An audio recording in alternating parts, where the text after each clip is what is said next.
Oh my goodness. Now? Great. Yes. That happened so fast. Hi, everybody. This is going great.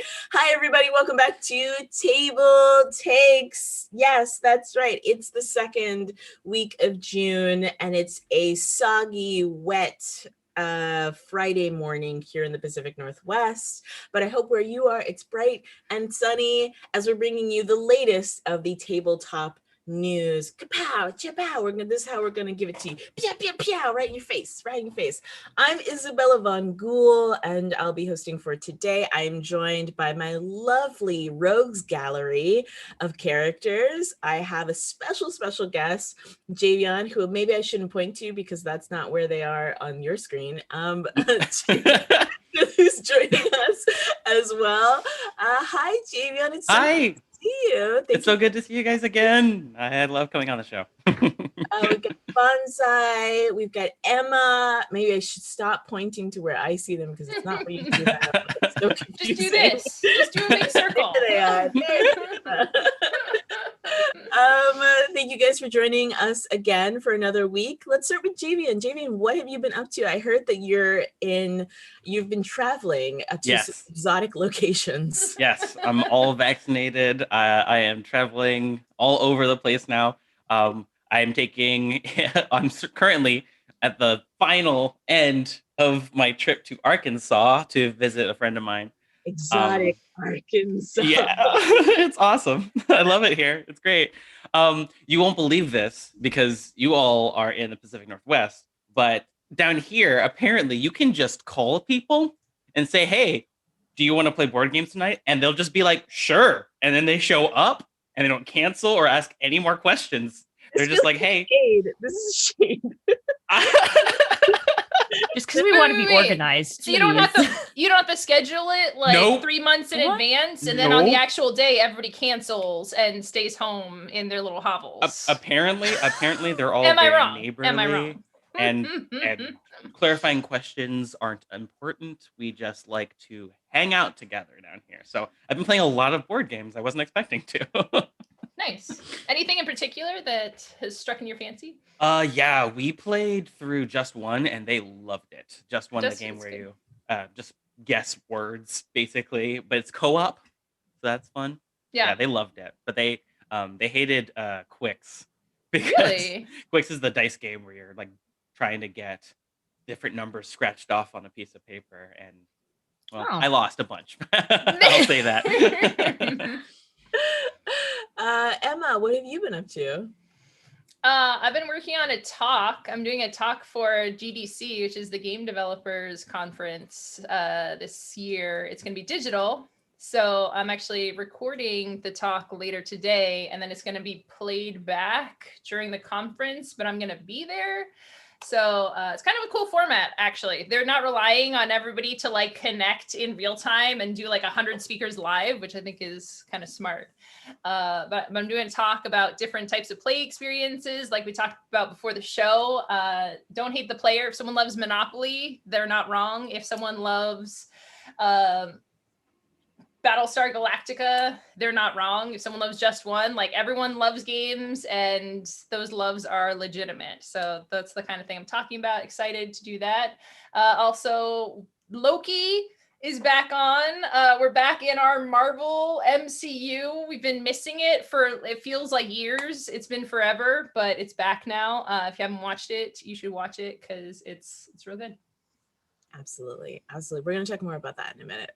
Bonsai, the baby. Yes. How's your week been? Actually pretty okay. I just, you know what? I hermited again. I like hermiting. It's very nice to hermit. And I got into the Sandman comics finally. People have been saying that like, hey, you should read Sandman. You should read Sandman. And then as soon as I like read the first volume, because it's their 30th anniversary, they're gonna have a Netflix show soon. So that's more things. Wow. Yeah, more things to watch. And I'm like, ooh, yes, give me more comic book love. And also, yes, Loki. It's on Wednesdays, though. Isn't that weird? It's a little rough. Wednesdays. We have to stay up late on Wednesdays. What is this nonsense they're doing to us? On Tuesdays. Oh, Tuesday. Yeah. Tuesdays. It feels. I mean, they have us by the short and curlies, right? They're like, you'll do it any day. You'll do like Sunday at 2 a.m. Is it because of Norse mythology though? Because Wednesday is Odin's day. You're doing a lot. The brain is so wrinkled today. You're doing a lot of big brain stuff. Bonsai, just every day of the week is actually based off of Norse mythology. Like our languages, Thursday is Thursday, Friday is Freya's day. So our words for the days of the weeks actually come from Nordic languages. This is really cool. I'm learning so much. Most of them, I think. I think Sunday is different. But yeah. They just need to release it on a 6 p.m. Can you just release it 6 p.m. Thursday night, or Friday night or something like that? Yeah. Because my friends and I, we were talking about this and we were like, we want to have watch parties, and we can't have watch parties at midnight on Tuesday. This doesn't work that way. And we can't wait because it'll be spoiled. Right. So we're like, they need to change it so that we can watch it like Game of Thrones. Game of Thrones would come out Friday nights, I think at 9 or something like that. And so they need to do something like that where we can get together. And that's a thing. They could just change the little dial on the little Disney Plus thing and change it over, because this is not a good time. This kind of sucks. But yes, I also started watching Loki. Very excited about Leif's-son, one of my favorite villains in the Marvel in the MCU. He's always a delight to see. I'm really happy that he finally got a shirtless scene. We've been praying for that. Candles. Oh my gosh. We've been candles. And we've been doing that for so long because Chris Hemsworth had the monopoly on shirtless scenes. And so I'm very excited about that. My week was kind of tough. I have chronic pain and chronic illness. So I was kind of dealing with that. It was a very busy week, this whole entire week, because it's Pride Month. So the organizations that I'm working with, we have a lot of Pride events to work on. And then it's also Juneteenth next week. And if you don't know what Juneteenth is, please Google it. It should be a national federal holiday. We're working on it. So there was a lot of Juneteenth things that we were preparing for. So if you're out there and you're dealing with chronic illness, especially if you're dealing with chronic illness like me, alone, and by yourself, my heart's out to you. So it was a really crazy week, but it was really great to watch Loki and to delve into all the different theories about what's going to be happening in this show. And I'm very excited because the cast is incredible and there's so many things that they could do. I'm very excited. And I can't wait to have spoilers chat with all of you guys. Yeah. But speaking of monopolies, wait, no, that's not. I try. I know I tried. I was speaking of vampires. Yep, recovered it.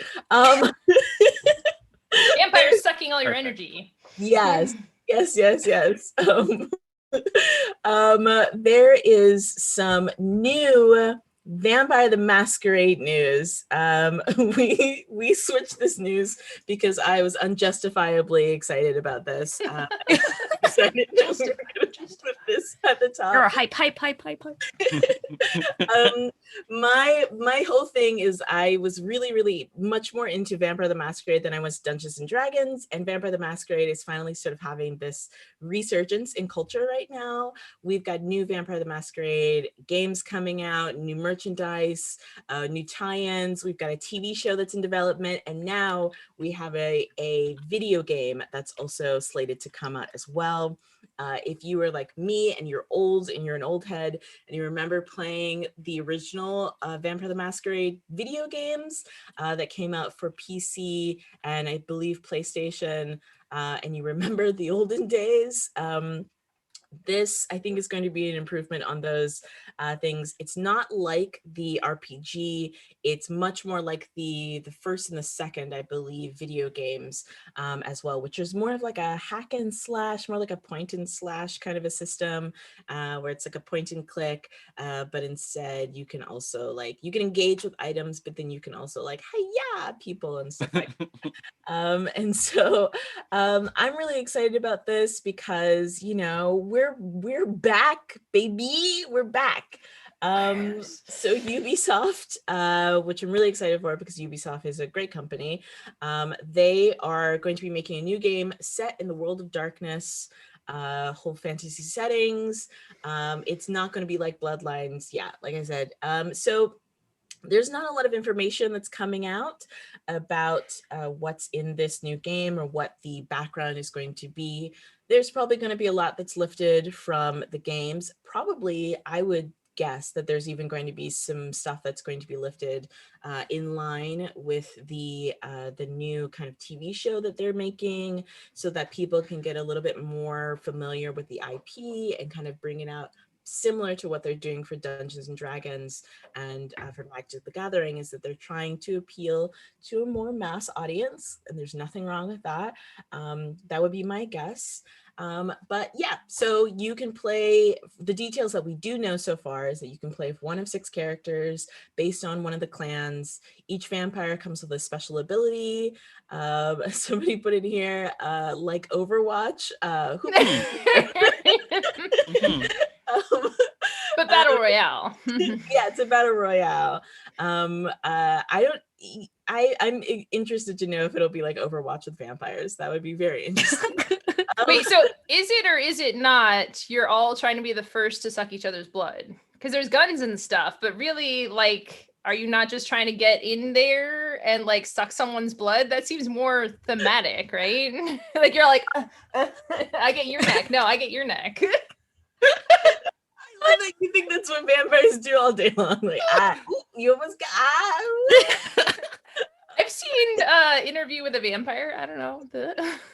That's I don't know if this is going to be like a battle against clans. I don't know if you're going to be kind of battling to see who is the top clan, maybe.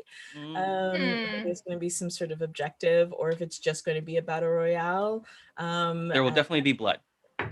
Oh yes, most definitely. In some fashion. I think, well, with Ubisoft, there's a lot of people that do like hacks and stuff. So I'm prepared for like Count Chocula to be in here somehow. Like somebody's gonna reskin them. Oh, but so, yeah, and then like I just want to see all the various different. Like I'm waiting for the modifications to come out because everyone likes to do that for Ubisoft games. Just like hack the heck out of it. As somebody who just finished the all nude version of Resident Evil Village. Oh wow! Mod. Oh, of course, of course. That's all I've heard about Resident Evil Village. The mods very good. The mod gods are very kind. Yeah, I'm very excited about this. There was a trailer that was just dropped as well, so you can check that out and try to conjecture what you think this is going to be. I'm very excited that it seems like we're in a new age of games where gaming, which I think used to be this kind of sequestered sort of a thing of being like, if you know, you know, if you're in, you're in. And it seems like there is now more of a push to kind of get other people into it. It seems like nerd culture is now mainstream. And everybody's into things, and so I really welcome this. I'm not a big gatekeeper or anything like that, so I'm very excited that more people are going to be learning about Vampire the Masquerade. What I think is going to happen is we're going to go back. It's going to be like 1998 all over again. We're going to go to San Antonio, where the local, the nearest Hot Topic is to me. Like when I was in middle school, high school. We're gonna get long cloaks, despite the fact that where we live in Texas is like 110 degrees. We're all gonna get black cloaks, and we're all gonna go into the local cemetery. We're gonna play Vampire the Masquerade, and we're gonna drink grape juice because we're all underage. Like, wow. It's so wholesome. I can't wait to do it all over again. Speaking of monopolies. Yes. I hear that there's nailed it. I heard there's Good some job. Monopoly. Thank you. I heard that there's some Monopoly news going on. Monopoly drama. Everybody's favorite kind of drama. So Monopoly has gotten their wrist slaps for trying to get one over on the good old EU. Apparently there was some like licensing issues. They wanted to extend their 5-year grace period by just reapplying for their trademark again instead of just filing all the paperwork that they were supposed to do. So I don't know if it was that they were just being lazy, or maybe they were just busy with a lot of other Hasbro related things, but a judge ruled that they are like, no, you have to you have to fill out the paperwork normally, just like everybody else does. And now, well, now the EU, there's no more monopoly rights in the EU anymore. So the trademark for monopoly in the EU isn't a thing anymore, and certain classes of good, whatever that means, they've just like lost that. But they still have trademark over monopoly in general. They can still make monopoly games, such as Monopoly D&D, which has released now. I have my own copy back in Seattle. Where you can play Monopoly just how you always imagined it, by instead of owning properties and gouging your friends on staying in different apartment complexes and hotels, you can own monsters and charge your friends fees to go fight them, I guess. Okay. It kind of works out. Yeah. It's more that you're going on expeditions and you're going out to fight monsters and stuff like that. And apparently you have to like pay fees to fight monsters instead of gaining things. But you still put houses on the monsters, right? Yes, you put houses and hotels on monsters, such as goblins, kobolds, red dragons, and even a Tarrasque, which is the replacement for Boardwalk. So if you were curious about what they turned into Boardwalk, it's a Tarrasque, which is like the big like mountain-sized dragon in D&D. Cool. Yeah, so you're playing as different little characters. You roll the dice. They call it rolling for initiative. Sorry, Izzy, I'm talking way over. Would you say? No, I'm just like I need to see it because I don't get it. Yeah. Yeah, take a look. Follow the link in chat. I guess my question for this is like, what do the player figurines look like? I guess they're just races and classes, and there's not a whole lot of them. There's 6 in total. So you don't get to be a cleric or like a paladin, but you get to be like a tiefling bard, or there's like human fighter. They got as much of the icons as they could. Actually, no, hold on. I think there is dwarven cleric. I think I was thinking of a different class. Paladin, they don't use. There's like 3 of them, but the main ones. Anyway, you get to be some of the classics and some of the classic races and stuff like that too. So you roll a dice, you move around the board, you collect. Instead of railroads, they have the Tomb of Horrors or Undermountain. So there are some properties in it. Anyway, it's just a D&D skin on an old classic. So talking about mainstream nerd culture. It's cute. It's a way of like getting grandma into D&D, Yeah. Nana, it's kind of it's a gateway drug. Yeah. Are we gonna play? Are we gonna play Monopoly? Sure, if you really want to. I'm more of a collector, so it kind of just sits on my wall. But if I am going to play Monopoly, it's definitely going to be Monopoly D&D from here on out. Either that or digitally, so I don't have to actually put all the pieces onto the board on the table. Well, speaking of D&D games that you can actually play, Banze Baby, do you have some D&D news for us? Hey, yes. Hey, what's been buzzing around this week is that things were leaked. I'm not actually too sure if they were really, really legitly linked or not legitly linked. There's some evidence to say that it was like just straight up, yes, this has been leaked on Amazon. Dungeons and Dragons, 2 of their new 5th edition adventures were basically at the beginning of this week linked. Both of those adventures being, let me go ahead and go for the first one, is the Wild Beyond the Witchlight. And that's supposed to drop September 21st.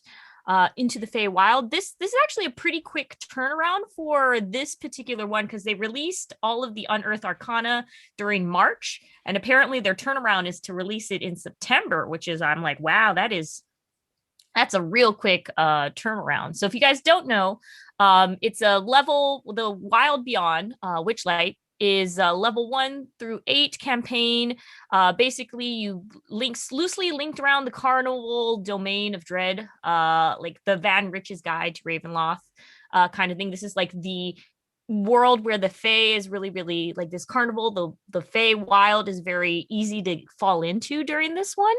And it's just you and a couple of other adventurers are trying a way to like either stop it or help it. Pre-orders are available on Amazon for like $30. The second one that got released was the Strixhaven's Mages of Strixhaven's was released as well, and that also came like a really like they more of explaining like, hey, these are the different branches of schools, cross classes, subclasses. This is more if you're really into classes like warlocks, wizards, bards. This just has like, hey, all of these subclasses like what is it called, can help you in so many ways. The only problem I have with the Strixhaven stuff is that it looks like this is great for sorcerers, but wizards who aren't necessarily built on having really great subclasses, they're trying to teach all of these subclasses as one big happy like bag that people can join into, but it kind of seems a little OP in some of the classes. Like for the Lorehold college, you basically get ancient spirits and put them in like little tiny statues to fight along with you, which a lot of people have been complaining like this is way too much stuff that you can do here. And then also with all of the other classes, if you want, I can go ahead and go through all of the classes really, really quick. The Persmati college is for like druids and sorcerers. It's based on artistically making like being an elemental master through your artistic ways. Quandrix is basically like math magic. Silverquill is very much silver tongue. You use your charismatic abilities and ways of speaking to get your magic to go through. And Witherbloom is more of like healing, of focusing like greater healing or neurotic damage. So it's more of like balancing the chi, I guess, in your body. You could think of it that way. But a lot of these things have just been like, people are like, what's going on? Why has this been released? Just out of nowhere. You can kind of tell because a few days afterwards, they kind of put a video of Curriculum of Chaos on June 8th, kind of explaining what's going on. It kind of like, to me, my personal opinion, it looks a little bit rushed video presentation put together. That's why I'm like, I don't think they actually meant to release it. But in any case, it's a good news because everyone's hyped for it. I'm excited for it. I have one of my players is a wizard and is in a wizarding school, and I had to just like make that up. So now we've got like all these different like wizard colleges, and I can like take them through like some Harry Potter adventures. Like that's super cool to me. I can't wait to take a closer look at this stuff because it was just UA stuff, but now it's going to be like a real book. And all my friends that I work with at Mox Boarding House have been talking about this stuff a lot too, because Strixhaven from Magic the Gathering was the most recent set that just came out, and of course Modern Horizons 2 is coming out soon. But like seeing how all the D&D stuff and Magic the Gathering stuff is like interweaving and like interconnecting is like really, really cool. So like the different communities are actually going to get more connected now. Yeah, because they're doing the D&D set is coming up, but it's really cool to see even before that. They're just like, I remember like years ago, we're like, never, ne'er the two shall meet, like always apart. And now it's just like, blah. Yeah. That's how I demonstrate. Same company, but like different areas. Yeah. Also, I can't tell you how badly I want to go to Quandrix, and I'm a total math nerd, and I want to go to, how are they going to use math magic. I don't even know what that looks like. That seems just like somebody with like a bunch Math of is numbers magic to me. on a chalkboard, just like solving mathematical equations. So that's your campus? Your campus is Quandrix? Absolutely. I'm nice. Quandrix all the way. I'm excited for like I'm excited for something to replace the Harry Potter size hole in my heart. Can't like Harry Potter anymore. Oh yeah. But I'm excited for that, and I'm also excited. I want to see the cosplay. I want to see what the people's characters are going to look like. I want to see the school uniforms. I want to see I'm very excited for the character designs. That's honestly what I'm the most excited for. I love people's OCs. I love people's characters. And I can't wait to see how all the schools interact with each other. And if there's some rivalries between schools, I don't know, mascots, I don't know, homecoming dances, I don't know. I'm very excited for it. Yeah, some of the videos and stuff, they've sprinkled some stuff out there, and it's been pretty fun so far. So I would love to see it built up even more. Speaking of high school drama, it seems like there's some stranger things afoot in the lair that is secret lair.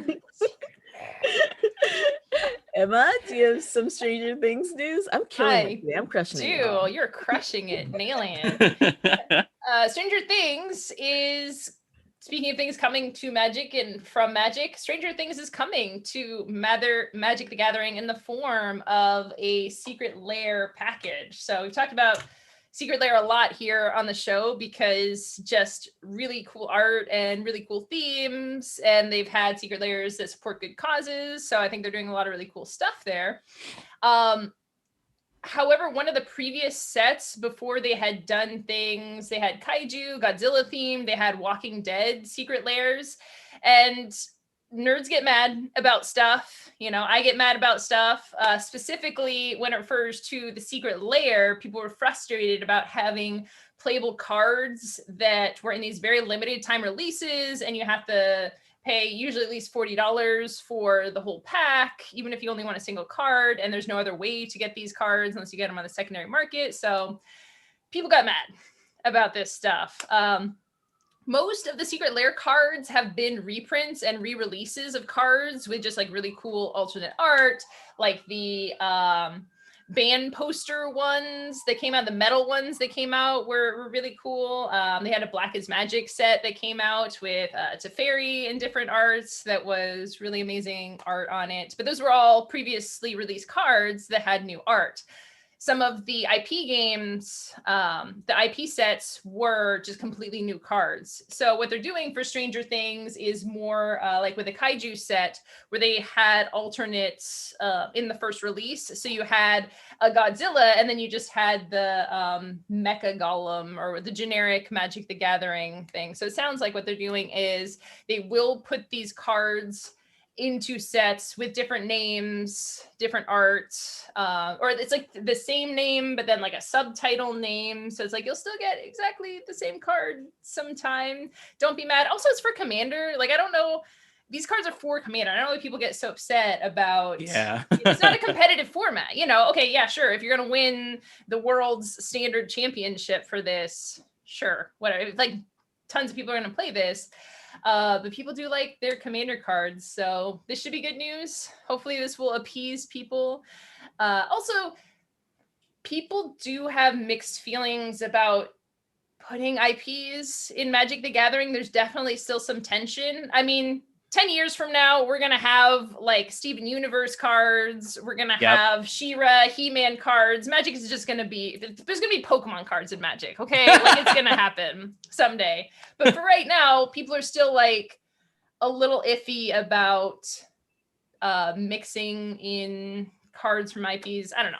People get kind of weird about it. So hopefully less people will get mad, although they'll probably find something else to get mad about.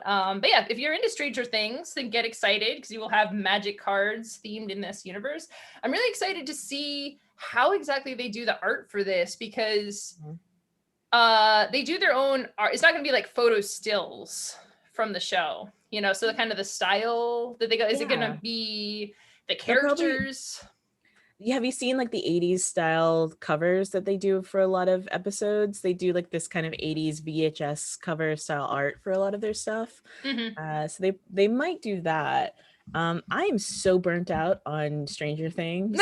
Oh, I was just wondering if I should watch it. I'm like, oh, I was always kind of meaning to watch that. It's a good show. It's a good show. I just personally watching them renew Stranger Things season after season after season and canceling all of my other favorite shows on Netflix. Oh no. I've been like, all right, you guys. And Stranger Things has sort of dominated for a very long time, but it is a good show. It is a good show. They did take a lot of fan critique, which was like, can you drop the toxic tropes from 80s movies and actually make them better? Gosh, yeah. And they did that like season 2 into season 3. They were like, actually, you're right. And so yeah, it's, yeah. Turns out a lot of this stuff is bad. You go back and watch those movies, you're like, oh yeah, they're rough. Yeah. The 80s was it a mastermind? They had problematic ideas and issues. Yeah, these movies are rough. They are really, really rough.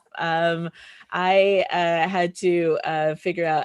I'm doing movies in the park with Seattle Center, and we had to do like a slate of like movies, and I'm trying to figure out what is like a classic 80s film, and I picked Lost Boys, and then I went back and I was like, nope. Lost Boys. That one.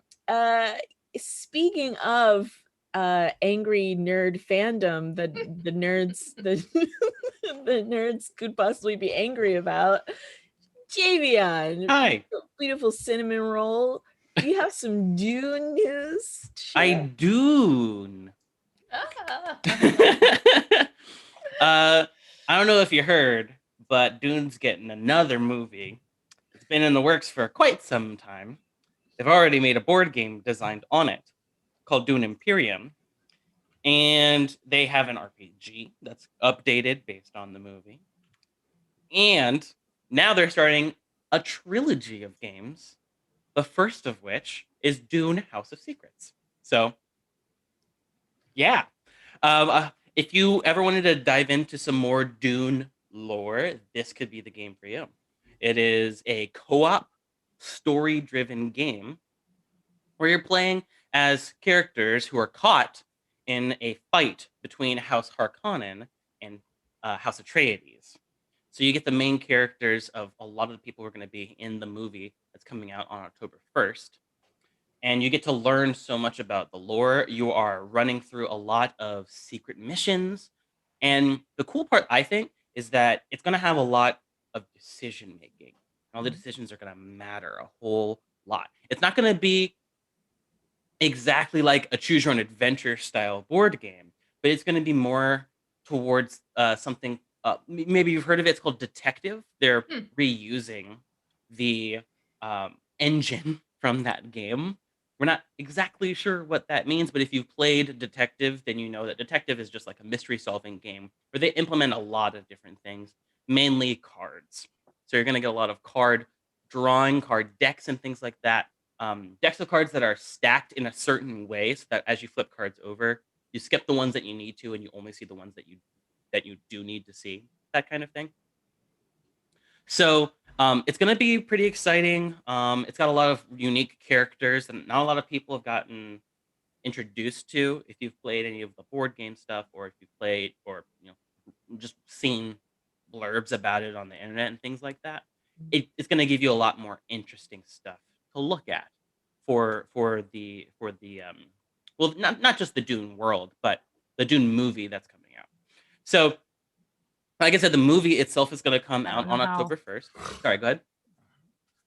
Oh, whoops. I thought you said something for us to hear. Never mind. Oh, man. Thank you, Bonsai. Very excited for that. Very excited for baby boy Timothée Chalamet to come out. This is like the 80th Dune game. Yes. It feels that way. Yeah. With 2 more planned to come out soon. So many Dune games. I feel like we were covering Dune game news for like 6 months. There was like another one coming out. For fans of the series, it's it's like Vampire the Masquerade. We eaten. Okay. I would say, even as someone who hates Dune, I've enjoyed the games in that Javion has opened my eyes to the fun that is to be had. Yeah. I mean, this is kind of exactly what I was talking about before, like this idea of expanding IP so that people can kind of be more familiar with the lore of things. Because I think that maybe not all of us are going to read all 90 Dune novels that are out there. But, if you want to get acquainted, what's a better way of getting acquainted to the world of Dune than playing a game? Right. That'll really speed you into the lore. You won't have to read about like what spice does and like all the kind of intergalactic wars, and because the Dune like mythos is like it's like 10,000 years. You still have it? Oh wow. Learning. It's it's true. So I mean, I think it is great. I'm a fan of Dune. I haven't read all the novels. I do like the 80s movie, and I stand by that. I stand by my truth. I'm very excited for this Dune movie that's coming out. Yeah, because it's going to be a TableTakes. It's going to be, don't look over there, look over here. Focus on this over here. I was gonna say, sorry. I was gonna say, I think it's really cool that most Dune stuff you see, it's all about intrigue and betrayal and like factions fighting against factions and stuff. But you're gonna be playing a co-op game, which means it's very different from most of the Dune games that we've seen so far. So the game's going to release hopefully on October 15th, and you can start pre-ordering it tomorrow. Just check out the link that we put in chat and keep your eyes open. Maybe sign up for newsletter stuff if you want to get more info on this game that's coming out. DeBaby, how you feel? Yeah, it's good. I'm sorry. I don't mean to be rude. It's just that my headphones screaming that they're about to die, so I'm about to be muted. So that's why I was trying to figure out on the other end how to reconnect unwireless headphones, but no worries. Hey, don't worry. You want to know what was thinking that was going to be an end of the story, but a new book story opened up this week is, guess what? Critical Role. They're going to be launching a new campaign with a new dungeon master, by the way. So this new campaign is the Alexandria Unlimited, and it launches June 24th. It is known as the Mighty Nine, and it will be DM'd by Abria. I'm really bad at saying her last name. Yangar? Abria, if you guys know, when we had Gen Con Physical, was actually one of the co-hosts here, going around showing all the different booths. Is really, really awesome, and also great human being. She'll be DMing, and the other role players on the platform are also role plays on other platforms. The CMO of Dice Envy and Gen Con, Fuller host a few back. Matt Mercer is actually going to be stepping down as DM for the series, and instead is going to be playing a player character for the first time in his own campaign setting. The rest of the cast will be rounded out by 2 or more Critical Role veterans and a couple new voice actors, which is very exciting. I know they released like pictures and photo ops of all of the various different folks coming in, and a lot of people were like, we love this bisexual energy that they're sharing, and stuff like that. But I think this is great. After 6 years, 2 campaigns, 256 episodes, we're going to start seeing some new blood, new folks and new faces in here, and hopefully this is just a sign of more to come. Yeah, going on. It seems like it's going to be kind of like a one-off kind of thing, or like a limited series instead of just like a really years-long spanning campaign like the other 2 have been. So we might get to see like different DMs cycle through as well, instead of just one DM over a really long period of time again. So we might get to see more guest stars and things like that, which would be really cool. I know my players talk about Critical Role all the time. Well, like I said, this is a start, and maybe if we show them enough love for this will be then a regular campaign, going through. So it's more than just 8 episodes. I believe that they're saying 8 episodes of this. So hey, We'll have to see. We'll have to see. Yeah, and I know everyone is really excited about it on Twitter, online. Like, it's just really cool. Abrio was teasing the announcement a little bit, and then the news came out, and everyone thought that was really cool. So it's just really awesome to see people in real time have these opportunities. Yep. Great. Isabella's very excited. I'm very excited. I'm so excited for this. I think that Matt has made a very interesting pivot. I'm glad to see some more flavoring in this new offering of lineup. I'm very excited for him that he seemed to have made some choices that were different, and he took in some advice from the community. So that's great. Can't wait to see it. And I love Abria. She's great. All right, moving on to the last bit of news that we have. Hey, you out there, you love Stephen King. Have you ever heard of him? He's a little small-time indie publisher who has made a few novels or two, most of them that he made while high on cocaine or absolutely drunk. So one of the movies that he made, or one of the books that he wrote, I believe while high on cocaine, was The Dark Tower. And The Dark Tower it's a fun fact. I don't know why it's fun to me. Ninth Level Games partnering with Restoration Games to publish the Return to the Dark Tower role-playing game. Now, the Dark Tower is one of the most beloved of the Stephen King franchises. There's a whole series of books that are featuring the Dark Tower mythos. There was a movie that came out a hot minute ago that did not do so well. And there's also a television show that's planned for that as well, which looks interesting.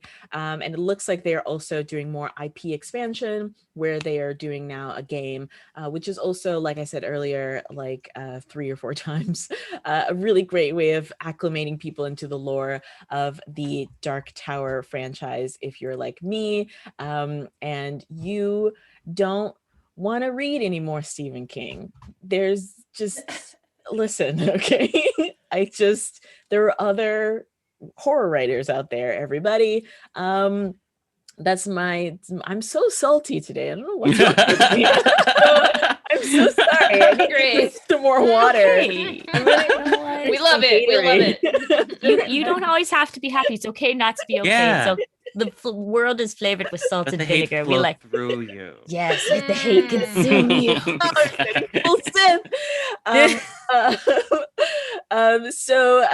Ninth Level Games, which made popular RPGs like Mazes and Kobolds Ate My Baby, they're going to be doing this game. It's also Mazes compatible if you've played that game as well. So it looks like that you can play as one of your heroes' characters from the Dark Tower books, and you can kind of engage with that more. So if you're a Dark Tower fan, you also can eat like the rest of us nerds, who it seems like we're kind of getting more of our deep nerdy content, which is great for everybody. You know, everybody, I just need just less Stephen King. Anyway, moving on. We are moving on to our it looks like what happened was that we disposed of our former boss, then we unionized, and then a new boss came in and said that we've incorporated your corporation and we now have a monopoly. We've now bought out your rights, and now we have a new boss, and that new boss is none other than Mr. Smith. Mr. Avion Smith, our new bundle boss. That's your boss face. That's me. Yes, I'm the boss. I'm the bundle boss. Yeah. Oh, you fell to capitalism. Oh, hold on. Do you need a song? Hey, JV, where you at? You're the bundle boss. Here you go. Tell us all. Tell us those bundles, JV on. Thank you, Bonsai. I was looking forward to that all day. Oh my gosh, that's awesome.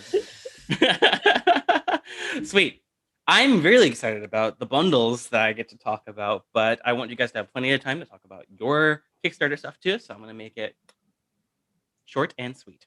So first up, we've got the Humble Bundle. If if you don't know about these bundles, basically they're all for charity. Humble Bundle is a website that does a lot of different bundles. And this time around, they're doing virtual tabletop maps for digital fantasy and dungeons. So it's not system specific, which means they are completely available to use for whatever system that you want to use if it uses taverns and towns and forests and dungeons. So all the proceeds go to benefit the Navy Marine Corps Relief Society. You can go from anywhere between $1 to $18 or more. You choose how much you want to give them, how much you want to donate. And you get a lot of different maps, a lot of different tokens for maps. So it's a lot of like drag and drop stuff, a lot of furnishing and things like that. So keep an eye out if you're looking for some more digital content, if you're playing on Roll20, or if you make maps like I do. This just like cuts out a lot of the work that you'll have to do. Next bundle we got coming up is from the Bundle of Holding. They do a lot of really cool bundles as well. The one they've got going on this time around is the world's largest bundle. This is based on the world's largest dungeon, which is a very classic, archived role-playing game system. So if you like old school fantasy RPGs, you might want to check this one out. It's a great way to jump into it and maybe get a little bit of history on how fantasy role-playing games were played in the past. For $13, you get the base bundle, and you can pay a little bit more if you want to get a bunch of other stuff. It's a bunch of D20 system supplements from a company I know very, very well because they made my favorite board game, Space Base. The company is AEG. They do a lot of really cool stuff. If you've seen any of the games that they make, they are phenomenal, and they are also helping to get all the proceeds donated to Direct Relief, which provides a lot of pandemic relief across the globe, not just in the US, but over in the EU and lots of other places that really need it. So you get so much content for this. There's the $27 level up collection, gives you a ton more supplements. Just like there's the Dungeon Plus Dragon supplements. They're two separate supplements, one for dungeons, one for dragons. Has nothing to do with anything you might have heard of in the past. Completely separate and specifically for the world's largest dungeon. Okay, now my favorite bundle, and I swear, if you guys don't actually want this bundle, I will be surprised. I understand if you don't have $5, that's okay, but I'm excited to tell you about it anyway. It's the Itch.io Indie bundle for Palestinian aid. You get over 1,000 indie games for $5, and you can choose how much you want to donate as well. It doesn't have to be $5. You can donate more if you want to. If you think it's worth more, I think it's worth more. It's over 1,000 video games, and just to like tease how like some of the video games that you get to get for $5. These are all PC, by the way. They are DRM free, so you can play them on streams and stuff like that. So it's totally fine. Some of the games that you get $5: Celeste, Baba Is You, Minute, Piku Niku, Nuclear Throne. I mean, the list just goes on. It's video games, but it's also there's also RPGs. There's also games, physical games you can play as well. Yes. This Discord has ghosts in it. Amazing game. So much fun. Definitely check it out. Yeah, absolutely. For $5. $5. It's crazy. And it goes to help a great cause. I'm sorry, and I just bought this. I just went through the whole thing, and I could not believe what I was getting for how much I donated. But it's crazy. And then, it's going to help people who have had their lives destroyed on the Gaza Strip and in Palestine. And without getting further into that conflict. But regardless, it's devastated a lot of families, and there have been a lot of loss of life, including a significant amount of children. And there's a significant amount of people who have been made homeless, who are not involved in the conflict, whatever. They're just people living their lives. So we should think about that and all of this, but we are definitely not going to get further into the Israeli-Palestinian conflict. Other than you should donate because you get great games and so many games for $5. Crazy. Yeah. And then also you get to help a lot of children, older people, sick people, and homeless people recover their lives. Yeah, they really need help. Please, just Yeah. And that's all for the bundle, boss. See you next time. Bye. Bye, boss. You're a great boss. I'm gonna get you a world's greatest boss mug. Yeah. Moving over to so we went to work. We had our job. We were ruled over with an iron claw from our boss, and then we went right over into our daily lives, ruled over by a monarchy with our Kickstarter queen, and then we overthrew the queen, and now we're rising up, and we've gained class consciousness, and we've all read Karl Marx. We're rising up. So now we've got Kickstarters led by the Legion.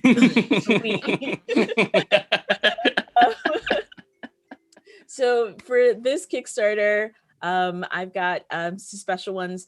Since it's Pride Month, there's a bunch of really awesome queer content creators and streamers and gamers that I really wanted to shout out because they're doing really great work, and I hope that you guys can follow them. And I hope that somebody is going to be posting all of these in the chat because I can't talk about them and also post them in the chat. I do it. I'm sorry. Thank you. I do it.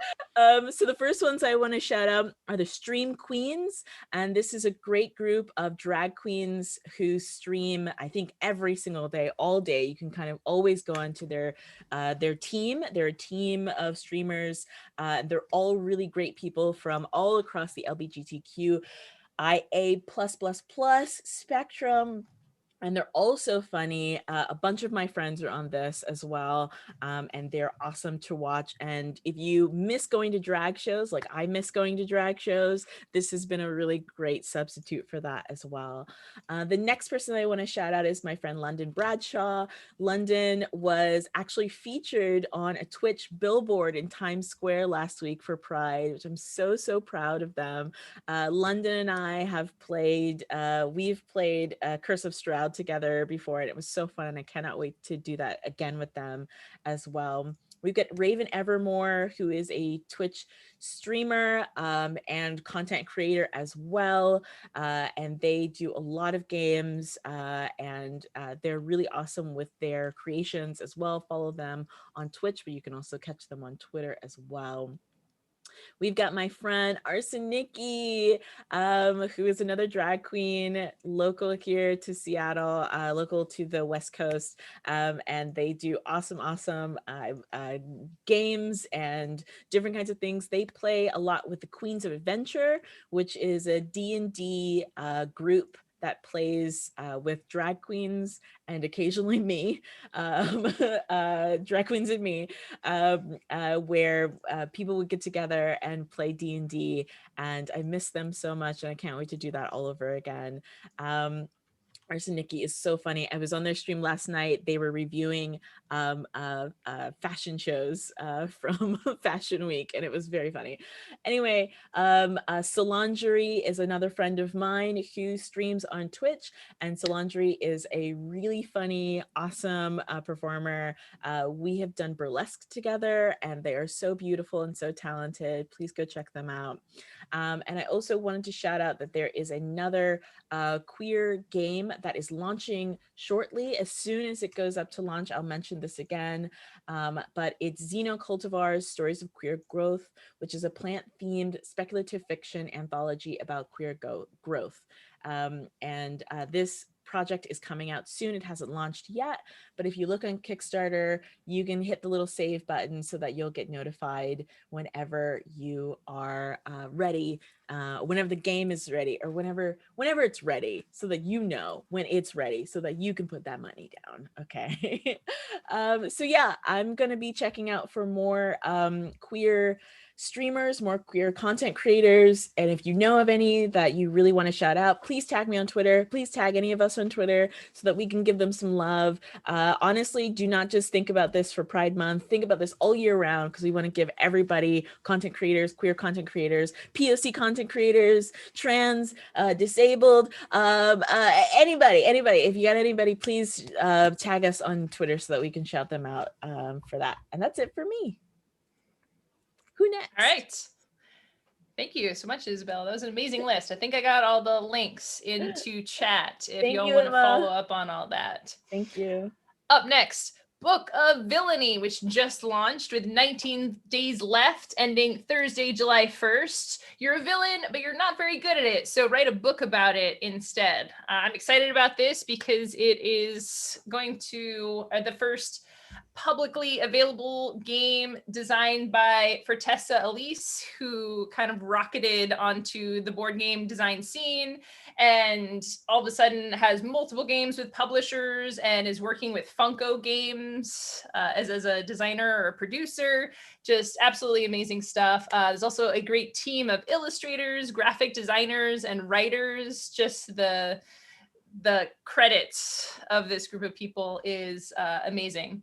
In Book of Villainy, each player takes on the role of a B-list villain, move to the various locations, recruit henchmen, commit pranks and petty crimes, and write it all down for you for your hopefully best-selling novel. So I love the art of this. I love the concept. The oeuvre here, the cinematicness of it, a lot of really cool stuff going on, and it just funded this morning, which is great. You should still get in on it, but they have met their goals, so it is absolutely going to happen. So yeah, check it out. 19 days left, ending Thursday, July 1st. All right. And then for our last Kickstarter of the day, I bring you Spintronics Build Machine Circuits. So this has 7 days left, ending Saturday, June 19th. It's a puzzle game where you learn like actually how to make electronic circuits. So instead of it, like you have to actually know all the math, because that's really what's mostly intimidating when you try to learn how to use like circuitry and hooking up wires and stuff. It's all fairly simple stuff, but it's just that it's very hard if you don't necessarily, it's very hard to imagine it. But this game basically allows you to get a physical understanding in a tangible way of how like electronic circuits work. So it's a puzzle game made to help for kids to learn about it.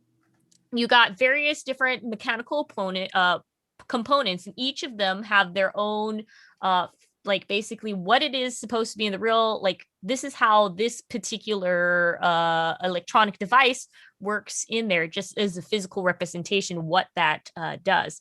It includes things like flywheels to act as an inductor, a wound spring to act as a capacitor, and resistors to like essentially like to whiz the chain. And what represents the electricity running through all of these circuits are a series of like these chains. It's just a really, really cool component to work to trick people into learning how you could make bigger, clever, cool objects. It's like what you imagine Mousetrap should have been if it was made by somebody who understood how puzzles work. Whoa. And how they I'm sorry, throwing some shade there. That's Was awesome. very, very disappointed about Mousetrap. Sorry if you couldn't tell. Now I want to get it. But it's an educational one. So like I said, it has 7 days left. Spintronics Build Mechanical Circuits. Woo! Ooh. Cool. Thank you guys so much for that, for all that Kickstarter news. That was fantastic. Thank you so much to Javion. But wait, before you go, The answer to the puzzle. Answer. The answer. There was a puzzle that was presented on Twitter about what you can expect for TableTakes, and it was so hard that none of us had solved it until we could put our brains together. But the answer to the riddle, if you're wondering, is that we've got the exhibitor list coming up, and we've got some Gen Con employees to come in to talk to us about the exhibitor list. So if you're interested in that, please stay tuned. But for now, I'm going to say goodbye to my fellow hosts. I'm going to banish all of you back into the shadow realm where you belong. JBI, thank you so much for coming back and joining us. Thank you so much for having me again. I can't wait to see your face. I was going to say again, even though we've never met. I can't wait to see you in person, maybe for the first time soon. Emma, thank you so much. Bonsai, thank you so much. I love you all. You're all my. Please stay tuned if you're interested in learning about what new exhibitors you can be spending your ducats on in Gen Con 2021. If not, take care of yourself, and I'll see you guys next week. Bye.